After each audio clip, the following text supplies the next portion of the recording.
Bonjour le signe du Verseau et bienvenue dans ta guidance pour le mois de juillet 2026. Tu es sur Tarot Vivant et on va regarder ensemble les énergies à venir pour le mois. Comment allez-vous les Verseaux? Je vous souhaite un excellent mois de juillet pour ceux qui partent en vacances et un très bon été. Profitez-en bien. On rentre dans votre guidance tout de suite. Dans vos énergies, le jugement à l'envers avec le 5 de coupe et le 2 de bâton. Alors, les Verseaux, Pluton est en Verseau. Donc, ça me paraît cohérent qu'il y ait beaucoup de Verseaux qui passent par différentes phases de transformation, voire de deuil. De deuil sur des anciennes parties de vous, des schémas de vie. Malheureusement, ça peut être aussi au sens propre. Bon, quand je vois vos cartes, le jugement à l'envers, le 5 de coupe, oui, c'est possible. Mais ça peut aussi être au niveau sentimental.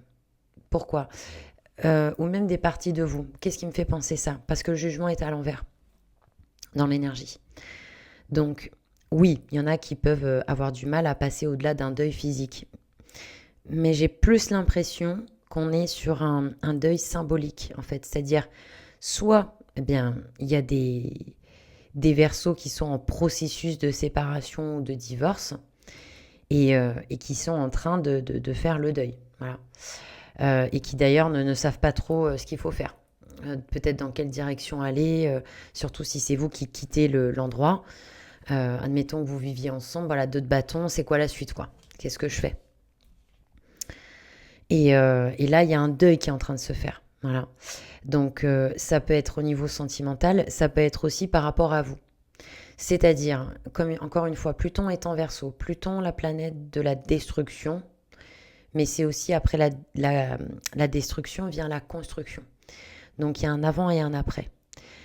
Il se peut qu'il y ait des parties en vous qui ont besoin d'être transformées. Ça ne veut pas dire que vous n'êtes pas bien. Ça veut simplement dire qu'il y a peut-être des choses en vous qui ne sont pas compatibles avec la version de vous que vous aimeriez être ou incarner. Vous voyez?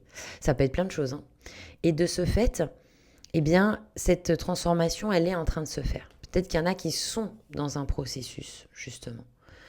Ou peut-être on va au-delà de la forme pour essayer de comprendre les enjeux.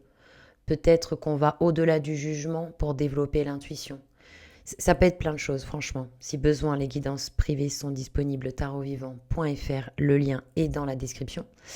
Mais voilà, j'ai l'impression qu'il y a des Verseaux qui sont un peu dans ce processus-là, où on va faire le deuil de quelque chose au niveau émotionnel, en sachant que là, ça ne se voit pas sur cette carte, ça ne se voit pas très bien, mais en fait, l'idée, c'est qu'il y a d'autres coupes derrière le personnage, ce qui signifie qu'il y a un après. En fait, l'univers ayant horreur du vide, excusez-moi, l'univers ayant horreur du vide, ça s'engouffre. En fait, quand on fait de la place, l'univers s'engouffre, symboliquement parlant. Donc, il y a un après, c'est évident. Voilà. Voilà ce qui est par rapport à vos énergies pendant le mois de juillet. Donc je pense quand même pas mal de réflexion puisque 2 de bâton, vous êtes en train de penser à l'après, mais ça n'a pas l'air d'être évident. On a en message la tempérance, la reine d'épée et le valet de bâton. Les Verseaux. Les Verseaux, ils sont... De ce que moi je ressens, de ce que je connais des Verseaux, c'est des êtres qui ne rechignent pas au travail. Et ben, dans le message, pour moi, on vous dit d'y aller tranquille quand même, avec tempérance. Vous avez la reine d'épée à l'envers, donc il y a beaucoup d'amertume, à juste titre, peut-être. Mais l'amertume, c'est comme la colère, c'est une espèce de poison qui vous consume en fait. Il y a un processus à faire avec les émotions. Ceux qui ont besoin, alors je ne l'ai jamais fait jusqu'à maintenant, mais il y a une première atout. J'ai l'adresse d'une excellente kinésiologue à Pau, pour ceux qui sont pas loin. Et elle fait un super travail. Voilà, si vous avez besoin, je vous donne ses coordonnées. Et comment elle pourrait en aider certains, je pense, au niveau de ses émotions, peut-être. Pourquoi pas? C'est quelqu'un de très compétent et de très efficace, de très humain. Et voilà, donc je pense à elle, à cette personne. Donc, tempérance dans le message. Euh, alors, oui, il y a une idée de mettre de l'eau dans son vin. mais je pense d'être souple aussi par rapport à ce que vous vivez. À mon avis, bon, il y en a qui en ont gros sur la patate, parce que si vous avez tempérance, c'est qu'il y a une invitation à libérer de l'émotionnel qui est enquisté et qui vous ronge, comme cette amertume, cette colère qui peut être un vrai poison en fait pour vous. On va aller... Ah oui, d'accord. Les émotions en blocage, justement, voilà, il n'y a pas de hasard. Donc, il y a cette idée avec tempérance dans le message, de vous apporter de la souplesse, de la patience, d'être doux envers vous-même, d'essayer le plus possible de libérer ces émotions par le chant, par l'art, par la thérapie, la communication avec vos amis, ce qui marche le mieux pour vous. Mettre de l'eau dans votre vin dans le sens que peut-être que vous traversez quelque chose qui n'est pas évident, mais rien ne dure. Rien ne dure. Tout est mouvement permanent. On y reviendra. La roue de fortune en conseil. Donc, d'essayer, je pense, de vous accompagner au mieux. Pour certains, ça peut même être, si vous en avez la possibilité et qu'il n'y a pas de contre-indication médicale, peut-être les plantes aussi pourront faire du bien, les fleurs de bac, peut-être l'aromathérapie, je ne sais pas.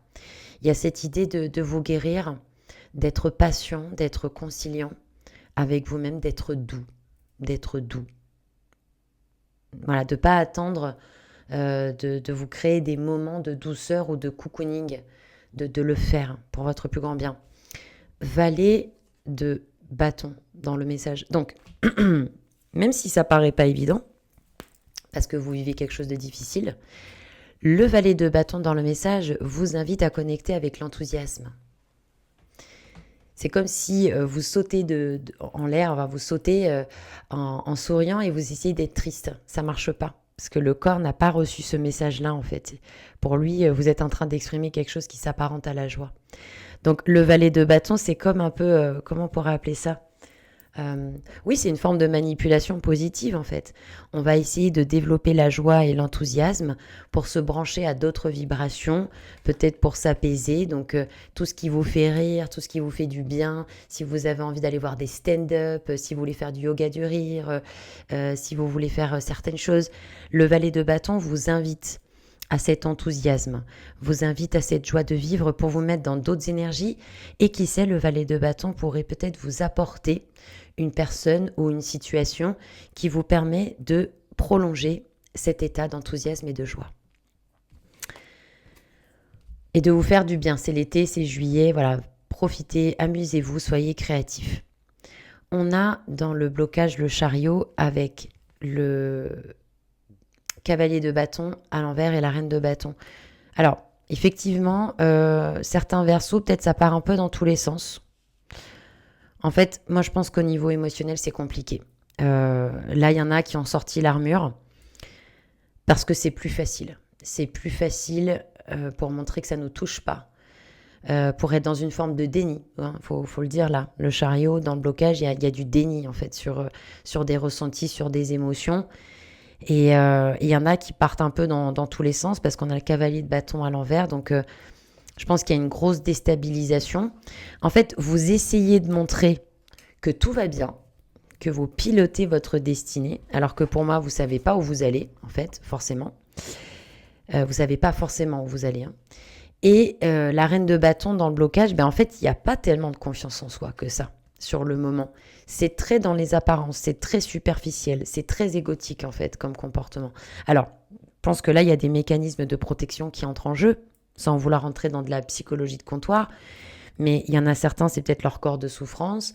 C'est, voilà, on va mettre cette armure et on va montrer que en fait, rien ne nous atteint, quoi. Alors que, en fait, c'est faux. C'est faux. Le chariot dans le blocage, c'est dur. Il y en a certains qui peut-être font du surplace, il y en a peut-être qui partent dans tous les sens, il y en a peut-être qui ne savent pas où aller, qui sont ravagés par leurs émotions parce qu'ils passent des pleurs au rire comme ça.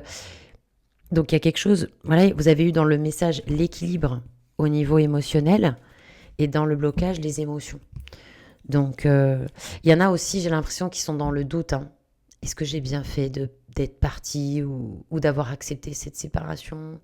Vous voyez, il y a un côté où pendant le mois de juillet, il y a quand même pas mal de brassage. Alors, Je vous le dis parce que moi, je suis quelqu'un d'assez direct. Euh, Moi, je pense qu'il y a des gens qui vont percer votre armure, hein. Je pense qu'il y a des gens qui vont voir qu'en fait, ça va pas. Voilà. Donc, écoutez, si vous avez confiance, bah, je sais pas, soyez vulnérable, soyez transparent. Et avec certaines personnes, parlez de ce que vous ressentez, de ce que vous vivez, quoi. C'est, c'est dur, hein, ces cartes-là dans le blocage, quoi. Donc, il y en a certains, ils vont voir, hein, que vous avez mis une armure, que c'est que de la façade, en fait. Il y a des gens, ils le sentent, hein. On peut pas. Ils voient, ils sentent. Vous voyez. Donc, je sais pas. Peut-être soyez transparent en fait. Reconnaissez que vous avez besoin d'aide, hein. Vous avez en potentialité du moins l'étoile. Il y a un travail d'humilité. Alors, peut-être que ce que vous vivez, c'est super dur et que vous les gardez pour vous parce que vous voulez pas accommoder les autres avec vos problèmes et tout ça. Mais justement, on vient de le dire, ce que vous vivez, c'est dur.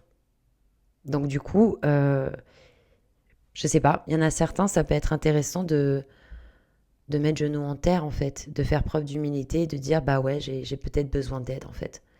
Ne serait-ce même que pour discuter ou demander un point de vue ou voilà. Il peut y avoir cette idée-là. Mais pas que. L'étoile en potentialité du mois, c'est aussi de peut-être faire attention à votre énergie et d'être peut-être un peu plus égoïste pendant le mois, de penser à vous. C'est noble et c'est très beau de penser aux autres et de les faire passer avant, des choses comme ça. Mais là, ce qui vous touche, surtout, alors, si on peut être dans une rupture sentimentale, voire amicale, mais bon, j'ai un doute.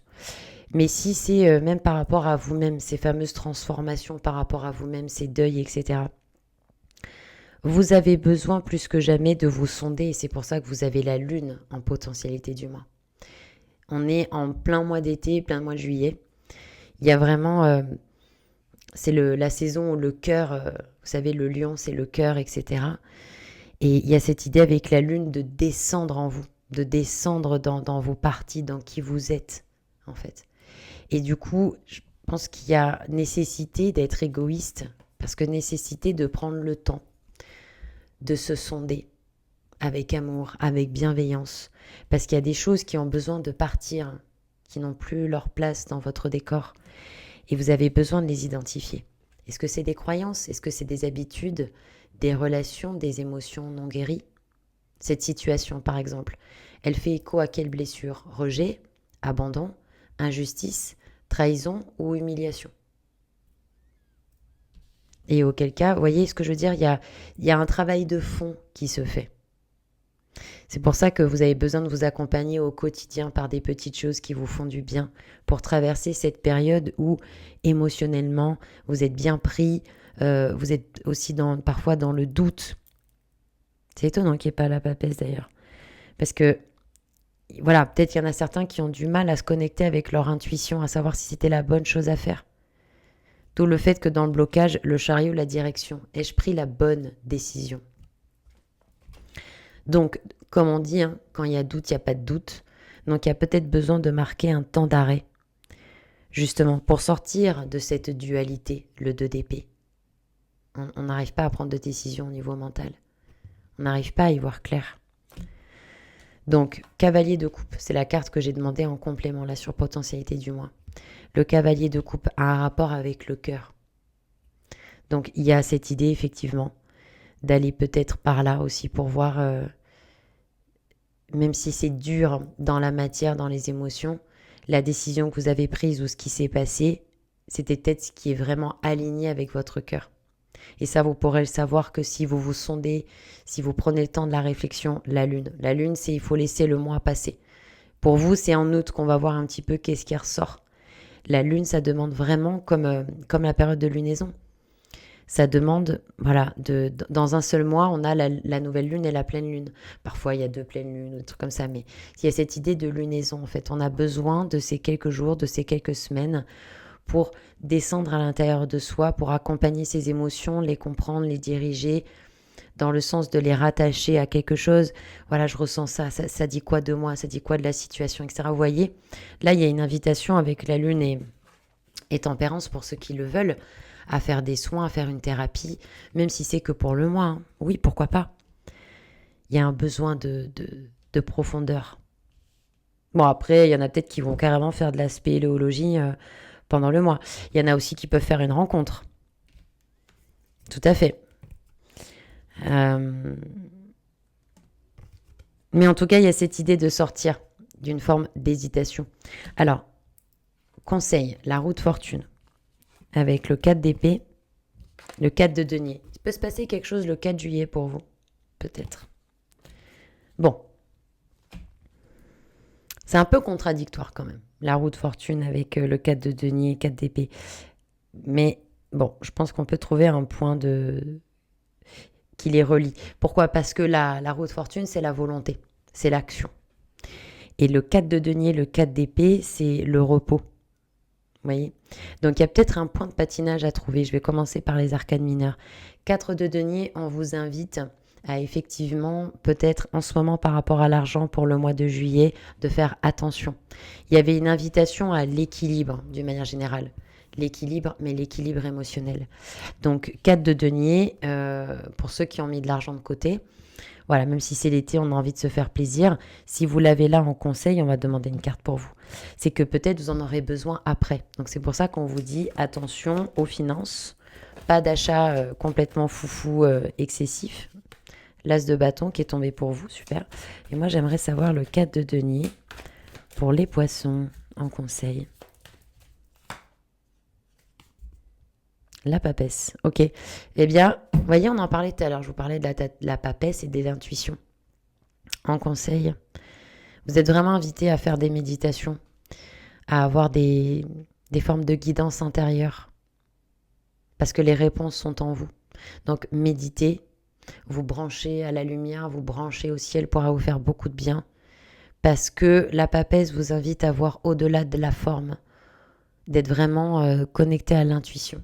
Et il y a une forme aussi d'initiation qui est en cours. Ce que vous vivez a un sens pour votre évolution. Donc, 4 d'épée, moi je pense qu'il y a une invitation à un silence radio avec une personne ou avec un groupe de personnes. Voilà, il y a une invitation à 4 d'épée, il n'y a pas d'échange. C'est du repos. On a surtout besoin de reposer la tête, en fait. Besoin de reposer la tête. On avait vu la reine d'épée dans le message, beaucoup d'amertume. En tout cas, les Verseaux, voilà, je suis de tout cœur avec vous parce que j'ai bien conscience que ça ne doit pas être évident, surtout avec Pluton en Verseau qui amène beaucoup de remue-ménage. Mais bon, les Capricornes sont passés par là juste avant vous et les ascendants Capricornes. Et voilà, ça a été, c'est un peu le chantier pour les signes quand Pluton arrive, mais étrangement, ça vaut toujours le coup. Étrangement, ça vaut toujours le coup. Donc, roue de fortune. Dans le conseil, on vous invite à garder votre centre.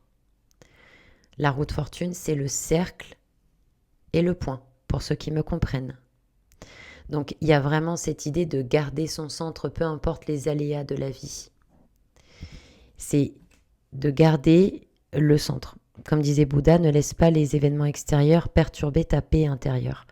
Observez, comme la papesse qui regarde ce qui s'articule autour d'elle dans sa vie, dans ses ressentis, ses intuitions, ses ressentis, tout simplement. Il y a cette idée...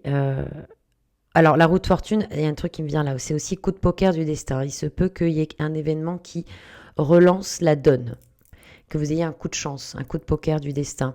Oui, si vous croyez en votre bonne étoile, ça pourrait bien arriver. Parce que, on va pas se mentir, hein, les gens qui croient, les gens qui sont dans une forme de foi, qui pensent que quelque chose peut arriver, multiplient leurs chances. Parce qu'une pensée positive est plus forte en fréquence en hertz qu'une pensée à valeur négative. Donc on est biologiquement fabriqué pour être positif, c'est quand même incroyable. Donc la roue de fortune, dans le conseil, c'est voilà, d'observer ce qui se passe, les mouvements, et de voir dans quelle mesure vous, ça peut vous renforcer par rapport à votre centrage et par rapport à votre volonté. Et puis cette roue, elle est sur l'eau des émotions, ce qui signifie qu'on a un équilibre entre mental et les émotions. Donc c'est ça que vous êtes invité à faire, c'est pour ça que vous avez eu la tempérance en message. Vous voyez, cette même notion d'eau et d'équilibre. Il y a un besoin là pendant le mois de réflexion, de poser les choses, de les ressentir, de libérer l'émotionnel. C'est un mois de transition, c'est un mois intime, c'est un mois qui est important pour vous. On verra en août ce qui ressort. Bon, écoutez, je m'arrête là, mais c'était un plaisir, les Verseaux. Merci pour votre écoute, votre confiance. On se retrouve début août. Profitez bien de vos vacances pour ceux qui partent. Et je vous dis à bientôt.